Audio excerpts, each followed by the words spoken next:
What if I told you the reason you're not where you want to be right now has nothing to do with your talent, your intelligence, or your circumstances? It's your emotions. Yeah, the same emotions that make you human are the same ones sabotaging your discipline, destroying your focus, and keeping you trapped exactly where you are. But here's the twist. When I say kill your emotions, I don't mean become cold or robotic. I mean learning how to switch off the emotions that weaken you before they switch off your potential. Because whether you like it or not, if you don't control your emotions, someone else will. And let's be honest for a second. Ever sent a text you regretted 5 seconds later? Yeah, congratulations. Your emotions were driving the car and you were duct taped in the back seat. Today, that ends. Let's talk about how to kill the emotions that are killing your progress. Before we go any further, let's destroy the biggest misconception. When I say kill your emotions, I'm not telling you to become numb, or heartless, or disconnected from the world. That's not strength. That's emotional shutdown. And emotional shutdown is just fear pretending to be control. Killing your emotions means something entirely different. It means mastery. It means being able to feel an emotion without becoming owned by it. Because here's the truth most people never admit. You don't make decisions logically. Your emotions react first. Your logic shows up later to clean up whatever just happened. Think about it. You don't skip the gym because you lack ability. You skip because you don't feel like going.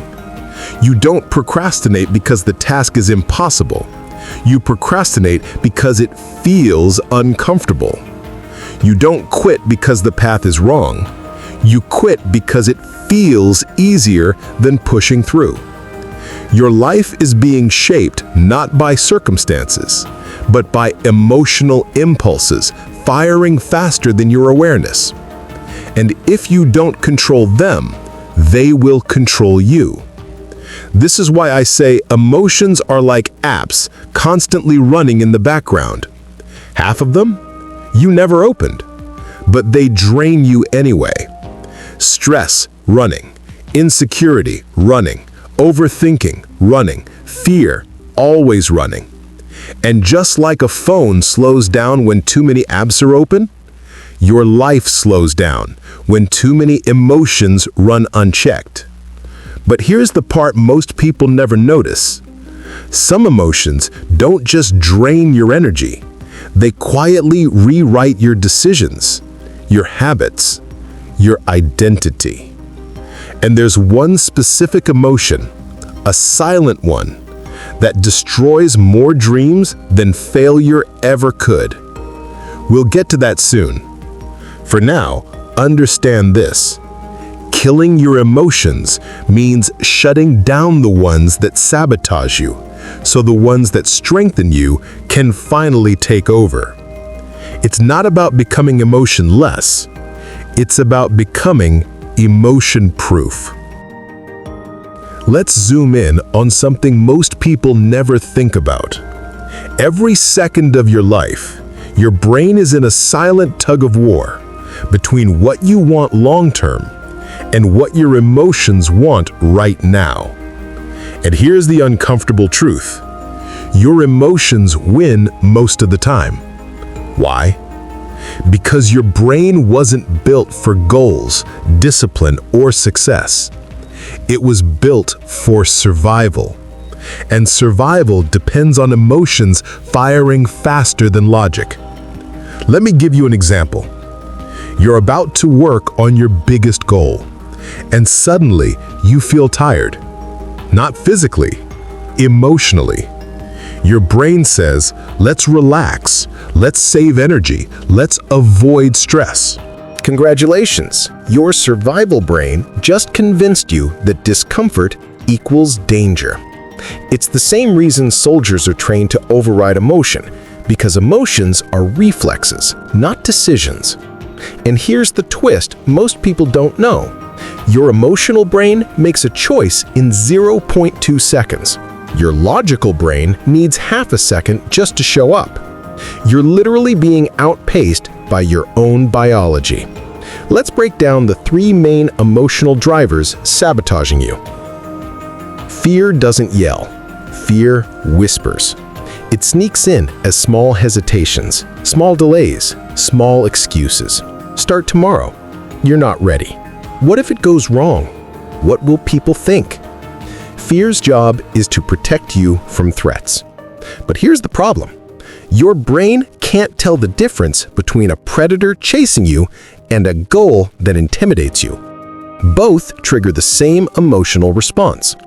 That's why you avoid the gym, why you avoid difficult conversations, why you stay comfortable when everything inside you knows you were meant for more.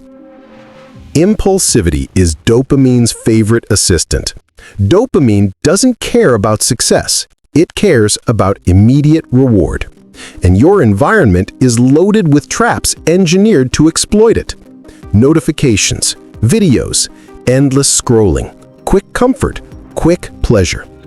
Your impulse system is constantly screaming, just check this one thing, just one more episode, just 5 more minutes. But that 5 minutes is never 5 minutes. It's stolen time, stolen potential, stolen identity. And the worst part? Impulsivity doesn't feel dangerous. It feels harmless until one day you wake up and realize your attention span has shrunk, your discipline has eroded, and your goals have been quietly buried under a mountain of distractions. This is the emotion that destroys relationships, patience, and progress. Anger, jealousy, insecurity, ego. These emotions don't just influence decisions, they hijack them. One moment of anger can ruin a day. One moment of insecurity can ruin an opportunity. One moment of jealousy can ruin trust. One moment of doubt can ruin momentum. And the crazy part? Most emotional reactions aren't even about the present moment. They're echoes from old experiences, old wounds, old fears that never got resolved. So you're reacting to life today with emotional patterns built years ago. It's like your brain running on outdated software from 2012. And trust me, nobody wants to live on 2012 software. Here's the real problem. Your emotional brain doesn't ask permission. It doesn't check your goals. It doesn't care about your dreams. It cares about one thing: comfort. And comfort is the enemy of greatness. But here's where it gets even more dangerous. Some emotions don't shout. They don't hijack you suddenly. They slowly, quietly drain your potential without you noticing. And the worst of them all? We're about to talk about it. By now, it's clear. Your emotions run your life more than you think. But out of all the emotions fighting for control, there are 3 that you must learn to kill instantly, on command, if you ever want to reach the level of discipline, focus, and identity you're capable of. Let's break them down. This is the emotion responsible for 90% of the goals that never leave people's heads. Not fear of danger, fear of discomfort, fear of being tired, fear of being overwhelmed, fear of not being good enough on the first try. Fear of discomfort is the reason people say, "I'll start tomorrow. It's not the right time. I don't feel ready." But here's the truth nobody wants to hear. You will never feel ready. You will only feel disciplined. People don't fail because the path is hard. They fail because the discomfort is louder than their desire. And here's the irony. Every meaningful achievement in life is guarded by the discomfort people run away from. Kill this emotion, and you become unstoppable. This is the emotion that steals your time, your attention, and your potential in tiny, invisible moments. It's the urge to check your phone, the urge to scroll, the urge to escape, the urge to quit early and reward yourself before you've earned anything. This emotion convinces you that instant gratification is more important than long-term value. It tricks you into trading your future for a momentary hit of relief. It convinces you that just a few minutes is harmless, when in reality, those minutes add up to lost weeks, lost months, lost years. You ever open TikTok, blink once, and suddenly it's tomorrow? Yeah, that's not an accident. That's emotional hacking. To kill this emotion means reclaiming the steering wheel of your attention and taking your mind off autopilot. This is the emotion that ruins relationships, trust, productivity, and self-control. It's the reason people say things they don't mean. It's the reason small problems explode into big ones. It's the reason discipline shatters every time frustration, jealousy, or insecurity shows up. Emotional reactivity doesn't just interrupt your progress, it derails it. Because when you react impulsively, you stop thinking about consequences and start thinking only about the emotion in front of you. You're no longer acting, you're being acted through. This is why the strongest people in the world, mentally, financially, socially, all share one skill. They pause, they breathe, they respond, not react. And that's exactly what separates leaders from everyone else who's still trying to control their lives through emotional chaos. But here's the twist.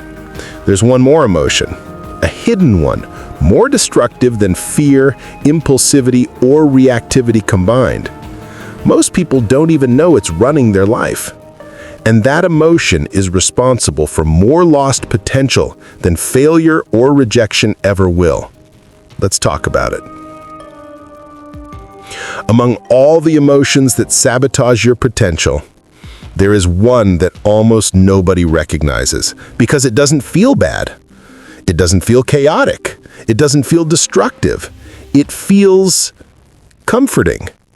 And that's exactly what makes it deadly. The emotion is self-pity. Self-pity doesn't punch you in the face like fear. It doesn't hijack your attention like impulsivity. It doesn't erupt like anger. It seduces you. It invites you to agree with your limitations. It offers you emotional comfort instead of emotional courage. It gives you permission to stay exactly where you are. Self-pity tells you, you've been through so much. Why push harder? Other people have it easier. Of course you struggle. Nobody gets you, so why even try? On the surface, it sounds like compassion, but it's not compassion. It's escape, a psychological escape hatch from responsibility. And the moment you believe it, growth stops. Here's the dangerous part. Self-pity doesn't just distort your reality, it rewrites your identity. It turns a single failure into, I am a failure. It turns a single bad day into, my whole life is bad. It turns one struggle into, I'm just not capable. Self-pity is the emotion that makes people shrink themselves, wrap their ambition in excuses, and tell stories that justify staying small. It convinces you that obstacles aren't something to overcome, they're something you are. And once you accept that identity, you stop fighting for a better version of yourself. Because why fight if you believe you've already lost? Unlike fear or anger, self-pity feels true. It makes your struggles feel noble. It makes your inaction feel justified. It makes your pain feel special. It convinces you that your circumstances are fixed and your potential is capped. It becomes a blanket you wrap around your life, warm, soft, comforting, but suffocating. Because nothing grows in comfort. Self-pity gives you the illusion of care, while stealing your capacity for change. Most emotions sabotage your actions. Self-pity sabotages your belief. And once belief collapses, your entire identity collapses with it. When self-pity takes over, you don't set big goals anymore. You don't try new things. You don't take risks. You avoid discomfort. You compare yourself to others and always come up short. You stop thinking about possibilities and start thinking about limitations. Your world shrinks while your excuses grow. Self-pity makes sure you stay the same person even when you desperately want to evolve. It feels like the truth, but it's a lie. It feels like comfort, but it's captivity. It feels self-protective, but it's self-destruction. It feels harmless, but it becomes your identity. Self-pity doesn't kill your potential quickly. It kills it slowly, invisibly, quietly, day after day after day after day, until one morning you wake up and realize you're not who you could have been. And that is the most painful realization a person can have. But here's the part that matters most. Self-pity may be powerful, but it is not permanent. It can be killed. And once you kill it, every other emotion loses its grip, because when you stop asking, "Why is this happening to me?" and start asking, "What am I going to do about it?"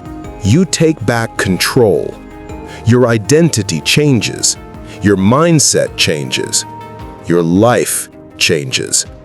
But to do that, you must learn how to kill emotions in real time, the exact moment they try to take over. And that's what we're diving into next. When emotions start to take over, most people don't even notice it's happening. They don't see the shift. They don't feel the hijack. One moment they're in control, and the next they're reacting out of fear, frustration, doubt, or impulse. That's why emotional control isn't about eliminating emotions. It's about interrupting them before they translate into behavior. This section is about mastering that interruption. It's about learning how to kill the emotional response before it kills your progress. The first technique is something incredibly simple, but most people never use it. Name, pause, redirect. When an emotion rises inside you, it creates a fog. You stop thinking and start reacting. But the moment you name the emotion, literally say in your mind, "This is fear," or "This is procrastination," or "This is insecurity," something powerful happens. You force your brain out of survival mode and into analytical mode. It's like flipping a switch. The emotion can't stay invisible anymore. Once it's named, it loses strength. Then you pause for just 3 seconds. That tiny gap breaks your automatic reaction loop, the one that usually makes you scroll, delay, avoid, or give up. And then you redirect. You ask yourself, what action moves me closer to the identity I'm trying to build? Not the action that feels good, not the one that protects your comfort, the one that aligns with the future version of you. This one question changes everything, because it shifts you from emotional impulse to intentional decision. The second technique is the 5-second override, the psychological fast breaker. Emotions like fear, doubt, and hesitation have one thing in common.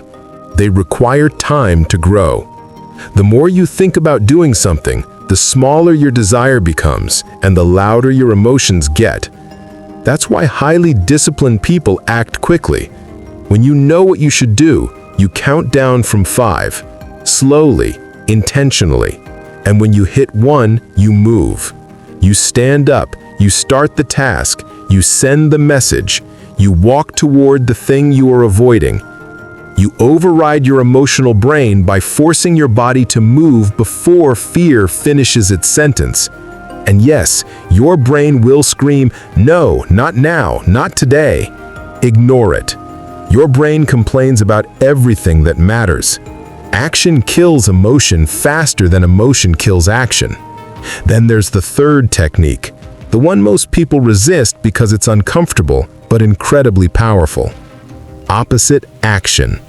Whenever an emotion pushes you in a direction that weakens you, you do the exact opposite. If you feel tired, you start the work. If you feel insecure, you speak. If you feel unmotivated, you begin anyway.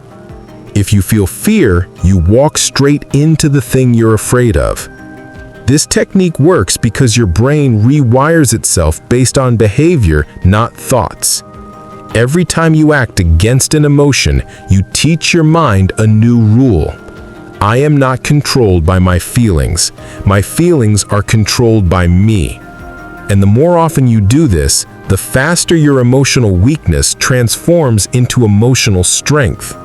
There's also a bonus tactic, a psychological trick your brain secretly hates, and it's this: remove time. Most emotional resistance comes from imagining long, difficult, exhausting tasks. So instead of thinking, I have to do this for an hour, you tell yourself, I'm just doing this for 60 seconds, or I'm just starting, or I'm just opening the laptop. The moment you shrink the time frame, the emotional resistance collapses, because you can tolerate almost anything for a moment. And once you start, momentum takes over. The task becomes easier, the emotion becomes quieter, and your brain realizes it can't scare you anymore. These techniques aren't about pretending emotions don't exist. They're about asserting dominance over them, about creating enough awareness, enough speed, and enough intentional action that emotions lose their ability to control your life. They work every time, but only if you use them every time. And once you start mastering emotional control in the moment, the next step is building a long-term mindset that makes emotional weakness almost impossible. That's where we're heading next, into the deeper mental rewiring that makes emotional discipline permanent. Most people believe emotional control is something you do in the moment, like a skill you activate only when you feel overwhelmed.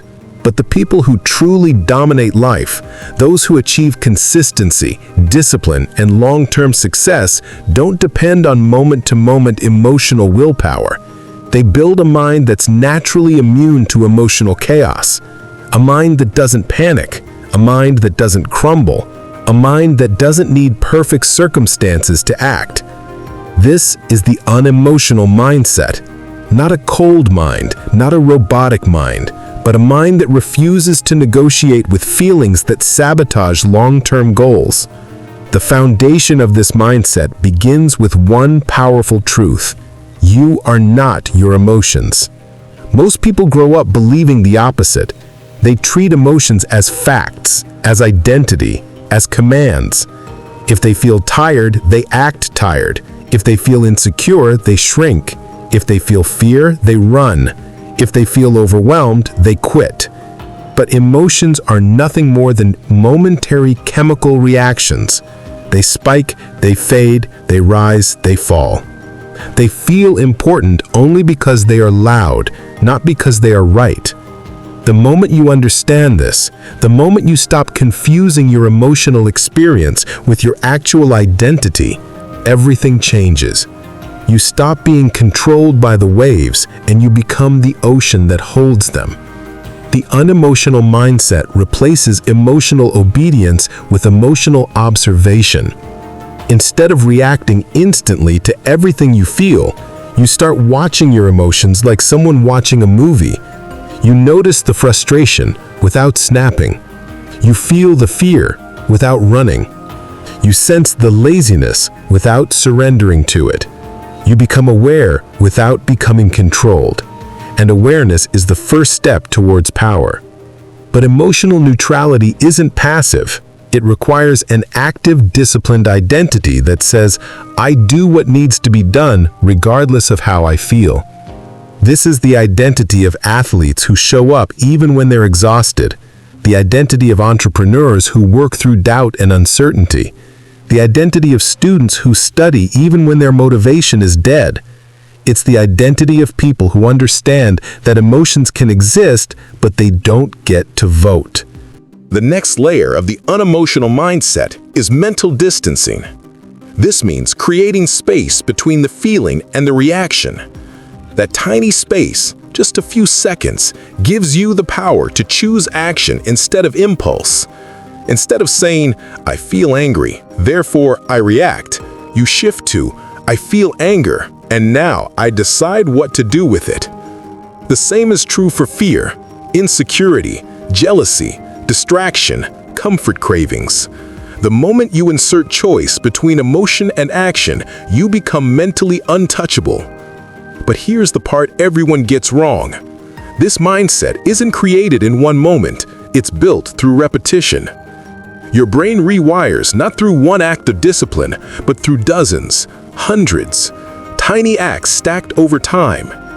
Each time you ignore an unhelpful emotion, you teach your brain a new rule. My feelings don't control my life. Each time you push through resistance, you earn trust with yourself. Each time you stick to your choice instead of your mood, you strengthen your mental armor. And eventually, something incredible happens. Your emotional triggers lose their power. The comments that used to anger you, they barely register. The fears that used to paralyze you, they feel smaller. The laziness that used to derail your plans, you walk right through it. Stress becomes manageable. Discomfort becomes familiar. Challenges become training, not threats. You stop being reactive and start becoming intentional. You stop depending on motivation and start depending on identity. You stop living based on how you feel and start living based on who you want to be. And this transformation doesn't just make you disciplined, it makes you dangerous. Because the world cannot stop a person who can't be manipulated by emotion. Now that your mind is prepared, we move into the final phase, the transformation where everything you've learned shifts from knowledge into power. This is where emotional discipline becomes your new identity. There is a point in every person's journey where the real battle begins, not against the world, not against other people, but against themselves. It's the moment when you look at who you've been, who your emotions have made you, and you finally say, enough. Enough letting fear pick your opportunities. Enough letting doubt decide your value. Enough letting laziness slow your progress. Enough letting insecurity silence your voice. This is the moment the transformation begins. Not when you feel strong, but when you decide to stop serving the emotions that weaken you. And make no mistake, this transformation isn't about killing emotions entirely. It's about shifting from emotional survival to emotional dominance. The first stage of becoming emotionally unbreakable is radical ownership. Radical ownership means you stop outsourcing your discipline to your feelings. You stop saying, "I didn't feel motivated," and instead you say, "I didn't choose to act." That honesty stings at first because it removes every excuse you've used to protect emotional weakness. But it's also liberating, brutally liberating, because it hands the steering wheel back to you. The moment you accept full responsibility for your actions, your results, your habits, and your future, a switch flips. You stop waiting for the right mood. You stop waiting for the right timing. You stop waiting for things to get easier. You start doing the work because you decided to, not because you felt like it. Then comes consistency, the force that turns discipline into identity. Anyone can crush a task once. Anyone can be motivated for a day. But consistency? That's where emotional warriors are built. Every time you show up when you're tired, when you're discouraged, when you're uncertain, you reinforce the belief that you are stronger than whatever emotion tried to stop you. You build psychological momentum. You build inner stability. You build a version of yourself you can rely on. And that reliability is where the real transformation happens. Because emotional strength is really self-trust. Weakness is doubt in yourself. Strength is belief in yourself. But belief isn't built through talk. It's built through action. Every time you follow through on something difficult, you send a message to your subconscious. I can depend on me. That message gets louder, then undeniable. And soon your entire identity becomes anchored in strength, not emotion. As you grow into this identity, something subtle but life-changing begins to happen. Your emotional triggers lose their impact. The things that used to intimidate you, conversations, challenges, responsibilities, risks, stop feeling like cliffs and start feeling like stepping stones. Stress doesn't crush you, you absorb it. Failure doesn't break you, you analyze it. Rejection doesn't destroy you, you move on. You stop falling apart over small things. You stop getting lost in temporary feelings. You stop reacting to everything that happens around you. Instead, you begin to move with clarity, with purpose, with direction. You start to feel a level of internal calm that most people never experience. Not because your life is perfect, but because you no longer collapse under emotional pressure. Your peace comes from strength. Your confidence comes from consistency. Your stability comes from discipline. And that's when transformation becomes powerful and dangerous.